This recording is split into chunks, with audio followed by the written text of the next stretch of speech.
அந்த மாதிரியான இடத்துல அவங்க ஸ்ட்ரைக் பண்ணுறீங்களா, தாராளமாக ஸ்ட்ரைக் பண்ணுங்கன்னு சொல்லிட்டு அவங்கள அனுமதிச்சுட்டு, அதற்கு பதில் இந்த டீம் ஒன்று எப்போவுமே ஸ்பெஷல் டீம் ரெடியாக இருக்கிற டீமை அங்கே போட்டு ட்ரீட்மெண்ட் மக்கள் எந்த விதமான மக்களுக்கு எந்த பாதிப்பும் இல்லாத அளவுக்கு சிகிச்சை ரொட்டீனாக போயிட்டே இருக்கணும். அங்கே எந்த பிரேக்கும் இருக்கவே கூடாது. ஏன்னா இப்போ தான் சமீபமாக ஒரு லேடி டாக்டரை வந்து அதை ரேப் பண்ணிட்டாங்கன்னு சொல்லிட்டு ஆல் ஓவர் இந்தியாவில் இருக்கிற எல்லா டாக்டர்ஸுமே ஸ்ட்ரைக் பண்ணாங்க. அந்த ஒரு லேடிக்கு பண்ணது அரசாங்கத்துடைய விஷயம், போலீஸ் பார்த்துக்கும், அதுக்கு சிபிஐ இருக்கிறாங்க. சாதாரண ஒரு தனி மனிதரை ரேப் பண்ணாலே எல்லா காவல்துறையுமே வந்து அது ஆக்டிவில் இருந்து பார்க்குறாங்க. இது அடிப்படையான ஒரு விஷயம். இப்போ ஒரு லேடி டாக்டர்னால் அதற்கான ஹெட்டு வந்து அங்கே பார்த்துப்பாங்க. அது அவங்களுடைய வேலை. நீங்கள்லாம் எதுக்கு வந்து ஸ்ட்ரைக் பண்ணுறீங்க? உங்களுக்குலாம் அதோட என்ன தேவை இருக்குது? ஸ்ட்ரைக் பண்ணிட்டா மட்டும் அவங்க ரேப் பண்ண செத்தவங்க இறந்தவங்க வந்துடுவாங்களா, இல்லை உடனே போய் பறந்து போய் அவங்கள பிடிச்சிட்டு வந்துட முடியுமா? எதுவும் கிடையாது. அப்போ இங்கே யார் பாதிக்கப்படுறான்? இந்தியா முழுக்க இருக்கிற மருத்துவர்கள் செய்கிற தவறுகள்னால பொதுமக்கள் பாதிக்கப்படுறாங்க இல்லையா? ஸோ இந்த மாதிரியான நடைமுறை சிக்கல் அக்குபஞ்சருக்கு வரக்கூடாது. வராமல் இருக்கணும் அப்படின்னா சட்டங்களும் விதிமுறைகளும் ஸ்ட்ரிக்டாக இருக்காங்க. நீங்கள் போய் ஸ்ட்ரைக் பண்ணுங்கள், எத்தனை நாள் கழிச்சு வேணாலும் வாங்க அப்படின்னு சொல்லிட்டு இங்கே அடுத்த டீமை கொடுத்து அங்கே வேலை நடத்த கேட்கணும். சம்பளம்ன்ற இடத்துலையும் கூட எல்லாருக்குமே ஒரே மாதிரியான ஒரு ஒரு சம்பளம் தான் கொடுக்கணுமே ஒழிய இந்த லட்சக்கணக்கில் கொடுத்து இன்றைக்கே ஆங்கில மருத்துவர்களை பழக்கப்படுத்துகிற மாதிரி பணத்துக்கு பின்னாடி மருத்துவத்தை கொண்டு வரா மாதிரி ஒரு முறையை வந்து கொண்டு வரவே கூடாது.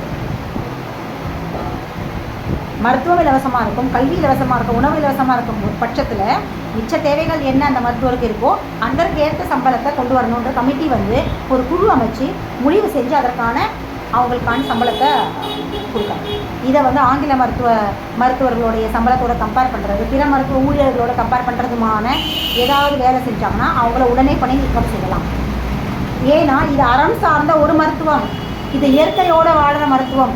இந்த மாதிரியான டிமாண்ட் வச்சு அந்த உயிர்களுக்கு சிகிச்சை செஞ்சால் அந்த மருத்துவம் வேலை செய்யாது. அர்ப்பணிப்பு மனப்பான்மையோட முழுக்க என் முன்னாடி உட்கார்ந்துருக்கிற ஒரு உயிர் பரிபூர்ணமாக குணமாகும், நான் என்னுடைய குணமடையணும் அப்படிங்கிற ஒரு எண்ணத்தை நான் அங்கே வச்சு என்னுடைய சிகிச்சையை சரியாக செய்கிறேன். அந்த இடத்துல வேறு மாதிரியான எந்த டிஸ்டர்பன்ஸும் வரக்கூடாதுங்கிற ஒரு மனப்பான்மையோட ஒரு சிகிச்சை மருத்துவர் உட்கார்ந்து செய்தால் மட்டும்தான் இந்த மருத்துவம் முழுமையாக அவங்களுக்கு பலனளிக்கும்.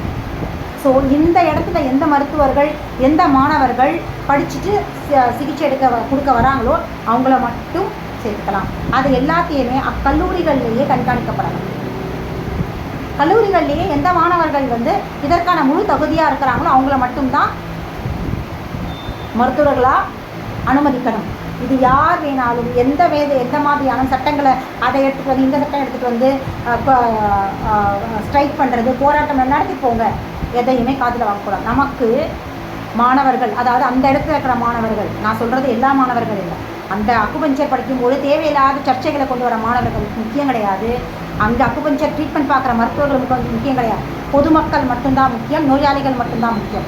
காரணம் என்னென்னா, இப்போ தான் ஆங்கில மருத்துவத்திலேருந்து விட்டுட்டு இவ்வளோ நாள் அந்த மனப்பான்மையிலேயே வாழ்ந்த மக்கள் அக்குபஞ்சர் பக்கம் திரும்பி வராங்க. அப்போது அவங்களுக்கான ஒரு மருத்துவமாக தான் அக்குபஞ்சர் இருக்கணும். அப்போ அவங்கள அந்த ரசாயன மருந்துகளை வந்து வெளியே கொண்டு வரும்போது பலவிதமான சிக்கல்கள் உடல் ரீதியாகவும் மன ரீதியாகவும் ஆட்பட்டிருக்காங்க. இது வரைக்கும் ரசாயன மருந்துகள் எடுத்துக்கிட்டு அப்போ இப்போ தான் அவங்க மரபொழி பக்கம் திரும்புகிறாங்க. அப்போ இந்த மருத்துவம் யாருக்கானதாக இருக்கணும்? மக்களுக்கானதாக இருக்கணும், மருத்துவருக்கானதாக இருக்கக்கூடாது, அரசு ஊழியர்களுக்கானதாக இருக்கக்கூடாது. அப்படிங்கிற மிக மிக முக்கியமான விஷயத்தை மனதில் வச்சுக்கிட்டு இந்த சட்டங்கள் விதிகளும் இருக்கணும். இன்னொன்று என்ன அப்படின்னா, இந்த கற்றுத்தர அந்த கற்றல் இருக்கு இல்லையா, அங்கேயே வந்து மிக தெளிவான ஒரு பார்வையை வந்து அவங்களுக்கு கொடுத்து தான் கொண்டு வரணும். இதை ஏன் நான் வந்து சொல்கிறேன் அப்படின்னா, எங்கள் அகாடமிலேயே பார்த்தீங்கன்னா வெளியிலேருந்து படிச்சுட்டு வரவங்களும் இருக்கிறாங்க. எங்கள் அகாடமிலேயே வந்து அடிப்படையாக அதாவது அக்குபஞ்சரில் ஒன்றுமே தெரியாத வரவங்க படிப்படியாக சொல்லிக் கொடுத்து ஒரு வருஷத்துக்குள்ளே ட்ரெயின் ஆகிறவங்களும் இருக்கிறாங்க. இந்த 2 பேருக்குள்ள இருக்கிற நடைமுறை சிக்கல் என்ன அப்படின்னு பார்த்தீங்கன்னா, அகாடமியில் ஆரம்பத்திலேருந்து படிப்படியாக சொல்லிக் கொடுத்துட்டு அவங்கள செதுக்கி மோல்டு பண்ணி கொண்டு வர மாணவர்கள் உடைய மனநிலை வேறு மாதிரி எப்படி இருக்கும்னா, பஞ்சபூத தத்துவங்களும் சரி, இயற்கை வாழ்வியலும் சரி, அக்குபஞ்சர் மருத்துவத்தோட மேலே இருக்கிற பார்வையும் சரி வேறு மாதிரி, அதாவது ஒரு முழுமையான புரிதலோட அதை கொண்டு வருவாங்க. அந்த எங்களுடைய மாஸ்டர்ஸ் அப்படியான ஒரு மனநிலையில் கொண்டு வந்ததுனால இன்றைக்கு நான் ஒரு அக்குயிலராக ப்ராக்டிஸ் பண்ணிட்டு இருக்கேன். இவ்வளோ விஷயங்கள் என்னால் பேச முடிஞ்சதுன்னா அதற்கு காரணம் எங்கள் அகாடமி முதல் நாள்லேருந்தே கொண்டு வந்தது தான். முதல் நாள்லேருந்து அவங்க எங்களை மோல்ட் பண்ணுறதும் செதுக்கிறதும் ஒரு வித்தியாசமான ஒரு அட்மாஸ்பியரை எங்களை எப்படி இருந்தோமோ அதை டோட்டலாக மாற்றி நாங்கள் எங்களுடைய கம்ப்ளீட்டாக ஒரு 30 வருஷம் 40 வருஷம் நாங்கள் வாழ்ந்த வாழ்க்கையவே புரட்டி போட்ட ஒரு இடமா தான் எங்கள் அகாடமி எங்களுக்கு ட்ரெயின் பண்ணியிருக்காங்க.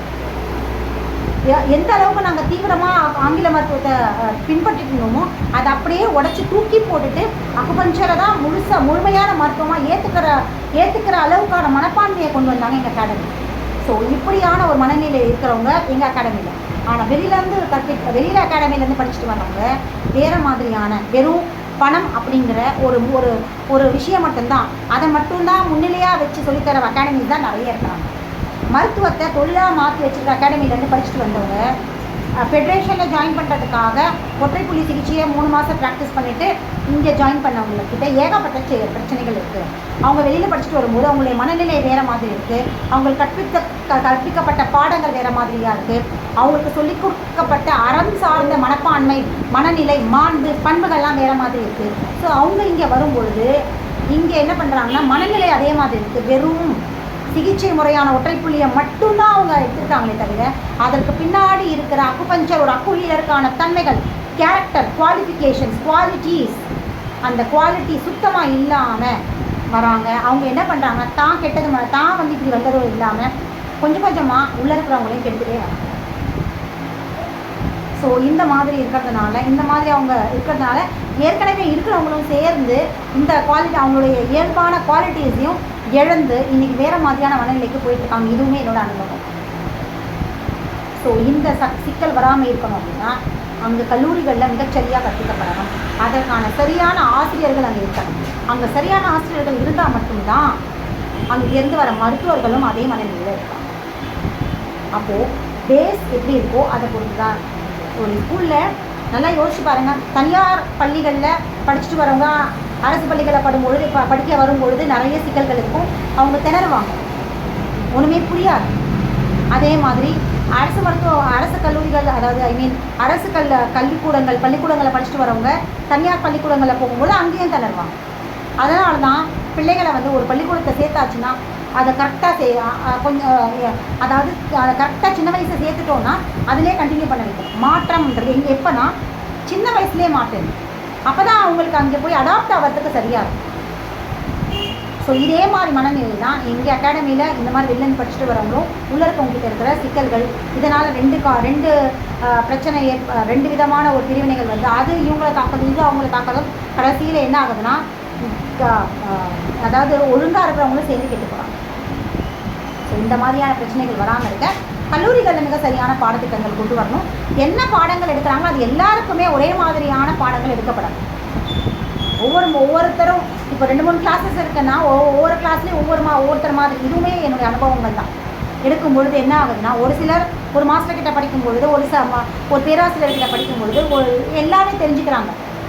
இன்னொருத்தர் வந்து அந்தளவுக்கு ஞானம் இல்லாததுனால அவர்கிட்ட படிக்கிற மாணவர்களுக்கு இவங்க இந்த மாதிரியான இன்ஃபர்மேட்டிவ்ஸாக இருக்கட்டும் மிக நல்ல விஷயங்கள் வந்து பண்பு அக்குபஞ்சர் சிகிச்சை செய்கிறவங்களுக்கான ஒரு குவாலிட்டிஸ் வந்து கற்றுத்தரப்பட மாட்டேங்குது. அப்போ என்ன ஆகுதுன்னா அவங்க இதை இழக்கிறாங்க. அப்போ அவங்க இழக்கும்பொழுது அவங்க அப்படியான வெளியே வர மாணவர்கள்கிட்ட அந்த பண்பு நடந்தது இல்லை. இதுவுமே நான் பார்த்த என்னுடைய அனுபவங்கள் தான். இந்த நடைமுறையில் சிக்கல்கள் எல்லாமே நான் பார்த்ததை தான் வந்து இங்கே எல்லாத்தையுமே வந்து இங்கே சொல்லிக்கிட்டு இருக்கேன்.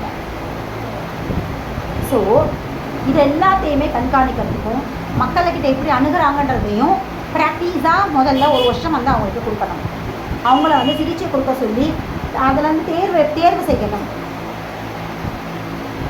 எப்படி கொடுக்குறாங்க, அவங்க எப்படி வந்து பேஷண்ட் அணுகிறாங்க. ஏன்னா அக்குபஞ்சர் மருத்துவம் அப்படியான ஒரு மருத்துவம் அது மிகச்சரியாக மக்கள்கிட்ட போய் சேரணும். ஏன்னா ஆங்கில மருத்துவம் என்றைக்கு தவறு செய்வாங்க அக்குயிலர் அப்படின்னு காத்துக்கிட்டே இருக்காங்க. மரபுரி மருத்துவர்கள் என்றைக்கு தவறு செய்வாங்கன்னே காத்துக்கிட்டு இருக்காங்க. இந்த மாதிரியான சூழலில் மாணவர்கள்னாலேயோ பேராசிரியர்கள்னாலேயோ ஒரு சின்ன விஷயம் பிழற்வு ஏற்பட்டால் கூட அது அவங்களுக்கு ஒரு பெரிய ஒரு பெரிய இதை அக்குபஞ்சருக்கு ஒரு பெரிய ட்ராபேக்கும் அங்கே ஒரு ப்ளஸ்ஸாக மாதிரி அதை வச்சே பெரிய பிரச்சனையை க்ரியேட் பண்ணுறதுக்கு காலம் முழுக்கவுமே காத்துட்ருக்காங்க ஆங்கில மருத்துவர்கள். அதற்கு எந்த விதத்துலையுமே வாய்ப்பு கொடுக்காத அளவுக்கு இந்த இந்த கமிட்டி வந்து சட்டங்களையும் விதிமுறைகளையும் ஸ்ட்ரிக்ட் ஆகணும். யாரெல்லாம் ஸ்ட்ரைக் பண்ணுறாங்களோ ஒரு கால வரையறை கொடுங்க, இந்த காலம் வரைக்கும் ஸ்ட்ரைக் பண்ணிகிட்டே இருங்க, பண்ணுங்கள். அதற்கும் மேலே ஸ்ட்ரைக் பண்ணுறவங்கள எந்தவித தயவுதாட்சணையும் இல்லாமல் பணியிலிருந்து விலக்கப்படும் அப்படிங்கிற ஒரு சட்ட ரூல்ஸையும் எல்லா ரூல்ஸையும் அவங்களுக்கு கொடுத்து தான் அவங்கள வந்து அப்பாயிண்ட் பண்ணணும். ஏன்னா இவங்க பாட்டு ஸ்ட்ரைக் பண்ணிக்கிட்டு இருக்காங்கன்னு சொல்லி ஜாலியாக ஸ்ட்ரைக் பண்ணிகிட்டே இருந்தாங்கன்னா இங்கே வந்து இந்த டீமை கொடுத்து வேலை செஞ்சு இங்கே இருக்கவங்களும் கரெக்ட் பண்ணிடுவாங்க. அப்போ இவங்களும் ஸ்ட்ரைக்கில் போய் இன்வால்வ் ஆகிட்டாங்கன்னா அப்புறம் வந்து வேறு டீம் எடுத்துருவோம். இந்த மாதிரி நிறைய இருக்குது. சும்மாவே இருக்க மாட்டாங்க ஆங்கில மருத்துவர்களும் கார்ப்பரேட் நிறுவனங்களும். ஏதாச்சும் ஒன்று நோண்டிக்கிட்டே இருப்பாங்க. அவங்களுக்கு அதுதான் வேலை. எங்கேயாவது ஏதாவது பிரச்சனை கொடுத்துட்டே இருக்கிறதோ பாலிடிக்ஸ் பண்ணிகிட்டே இருக்கணும் தான் பார்த்துட்டு இருப்பாங்க. ஸோ அதற்கான வாய்ப்பு கொடுக்காத அளவுக்கு ஆரம்பத்திலேயே இவங்களுக்கு சரியாக கைட் பண்ணணும், சட்டங்களை சரியாக சொல்லணும். ஸோ அதற்கு என்னென்னா எத்தனை நாள் நீங்கள் ஸ்ட்ரைக் பண்ணுறீங்களோ அத்தனை நாள் அவங்களுக்கு சம்பளம் கட்டணும். எல்லாமே ஸ்ட்ரிக்டாக கடுமைகள் சட்டங்கள் கடுமையாக்கப்பட்டால் மட்டும்தான் தண்டனைகள் குற்றங்கள் குறையும். இது தவறில்லை. இது இது வந்து தவறே, இது வேறு துறை இல்லை, மருத்துவத்துறை. இங்கே நம்ம பொதுமக்கள் மட்டும்தான் முக்கியம். இங்கே நமக்கு பொதுமக்கள் தான் முக்கியம். பொதுமக்களை தாண்டி வேறு யாருமே முக்கியம் கிடையாது. ஸோ ஸ்ட்ரைக் பண்ணி எத்தனை நாள் ஸ்ட்ரைக் பண்ணுறாங்களோ அத்தனை நாள் வந்து சம்பளம் கட் பண்ணணும்.